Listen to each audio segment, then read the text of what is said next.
그럼 이번에는 보도국 이형진 부국장과 미국 세이프가드 발동 관련해서 짚어보는 시간 가져보겠습니다. 자, 이 기자. 네. 일단 미국의 긴급 수입 제한 조치죠. 세이프가드가 발동이 되면서 산업계의 위기감이 고조되고 있는 상황인 것 같습니다. 네.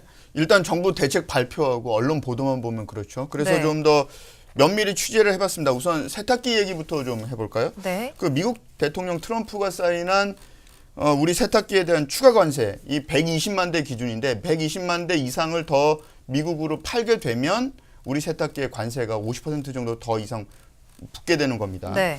그런데 우리나라 기업이 갖고 있는 팔고 있는 LG전자와 삼성전자가 팔고 있는 주력 세탁기 중에 $1,500 이상 하이엔드급 네. 세탁기가 대미 수출 물량이 보니까 120만 대 이하입니다. 대략 한 100만 대 정도 되는데요. 네. 그 얘기는 바꿔 말해서 미국 기업 월풀이 팔고 있는 저가 시장. 이 저가 시장은 삼성과 LG한테는 크게 매력적인 시장이 아니다. 이렇게 얘기할 수 있습니다.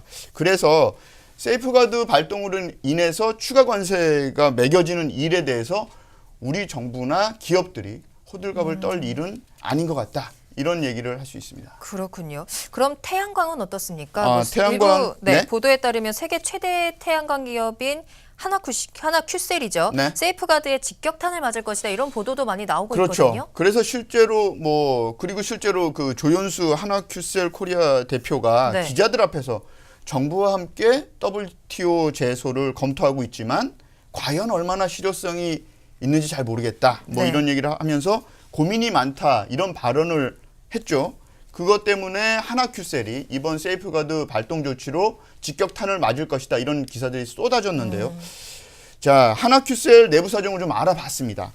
하나큐셀은 미국 세이프가드에 대해서 의외로 담담한 분위기였습니다. 제가 네. 하나그룹 고위 관계자랑 얘기를 나눠봤는데요. 네.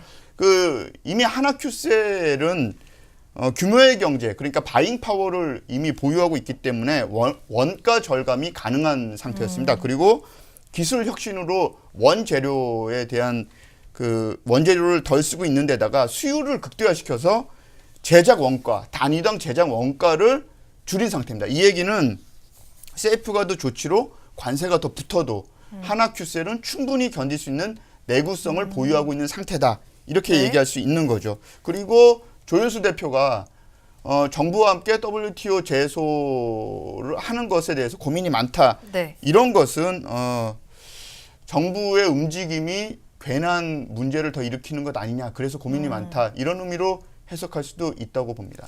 네, 김현종 통상교섭본부장은 WTO 제소를 했을 때 승소 가능성이 더 높다라면서 좀 자신감을 내비쳤었는데 네. 사실 이것 자체가 우리 기업들은 좀 거부감을 가질 수 있다 이런 말씀인 그렇죠. 것으로 드리고요. 네.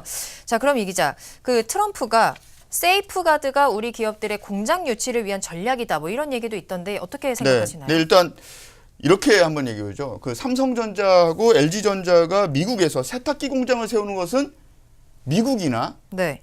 삼성전자, LG전자한테는 큰 이득이 없는 상황입니다. 그러니까 세탁기 공장을 미국 내에 세우는 돈이 그렇게 많이 들어가지 않고요. 네. 또 한 가지는 거의 완전 자동화로 이 세탁기 공장이 돌아가기 때문에 네. 미국 사람들을 고용하는 그 숫자가 몇백 명이 되지 않는다고 합니다. 네. 근데 이제 하지만 블루 칼라를 등에 업고 당선이 된 트럼프에게는 국내 정치 선전용 콘텐츠로는 더할 나위 없이 좋은 거죠. 외국 기업을 들여와서. 네. 그래서 미국인들을 고용하는 그런 구조는 굉장히 좋은 거죠. 그런데 하나큐셀의 입장은 좀 다릅니다. 태양광 공장을 세울 때 적어도 1조 5천억 원에서 3조 원가량 돈이 들어가거든요. 네. 미국 정부가 이 정도 돈이 들어가는 한화에게 어떤 리워드를 주지 않으면 한화는 더 이상 거기다 공장을 세울 일은 별로 없는 그런 구조입니다. 그렇군요. 네. 자, 어쨌든 지금 이 통상 교섭에 있어서 문재인 정부의 좀 묵직함을 더 보여줄 때가 아닌가 하는 생각이 듭니다.